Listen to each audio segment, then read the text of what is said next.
Afternoon and happy Friday, everyone. I'm day weather meteorologist Don Watzel with a look at your video update for May 7th.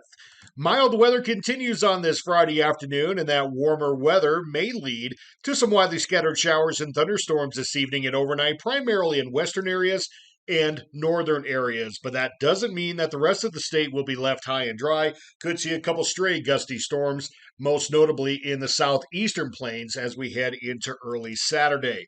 The mild weather we've had for the past couple of days will be ending, trending cooler throughout the weekend. Far southeastern areas may stay just ahead of a cold front Saturday to give us some temps in the 60s, but everyone else will be considerably cooler compared to today. In fact, about 20 degrees cooler in most spots. Rain showers and mountain snow will be a decent bet, widely scattered at least throughout Saturday and Sunday. And then question marks remain for maybe some impactful snow early next week. We'll highlight where some of that may occur at the end of the video.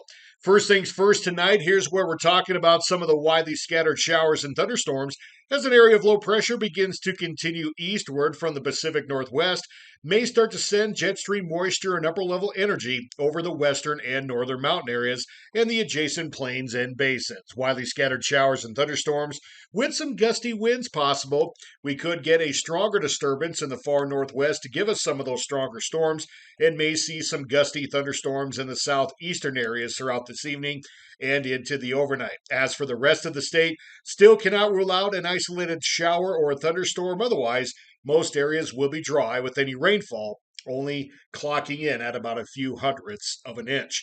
Then for Saturday, mountain snow will start to ramp up a little bit around the Wind Rivers, the northern Wind Rivers, the Yellowstone region, as well as the Bighorns. We could see maybe a trace to 2 inches in some of these higher elevations, with some of the valleys and plains left with a rain-snow mix or all rain showers.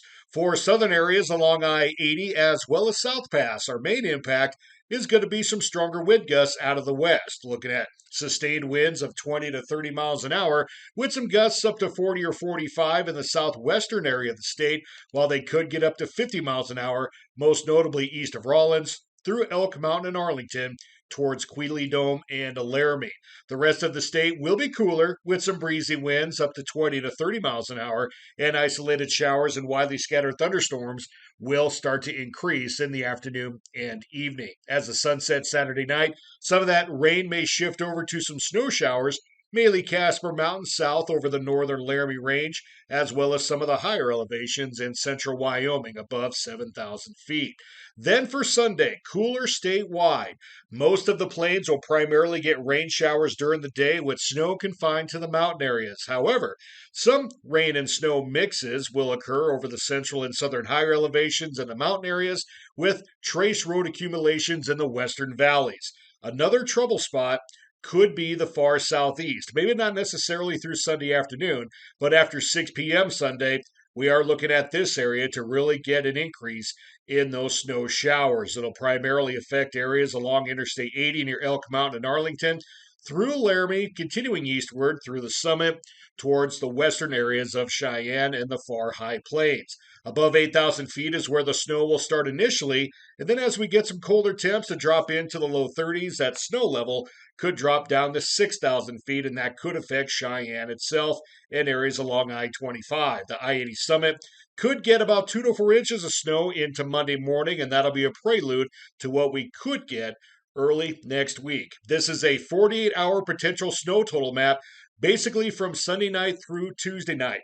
Now, this model has still been somewhat conservative as far as the potential snow early next week. And as you can see, areas along I-80 from Rawlins through the I-80 corridor through the Laramie Valley, the Summit, and Cheyenne eastward could be in line for some heavier snow bands throughout the day Monday, most notably Monday night into Tuesday, and that could extend northward below 6,000 feet along sections of I-25. Other than that, looks like the western mountains and valleys will be the primary area to get some of the heavier snow, and this could include South Pass.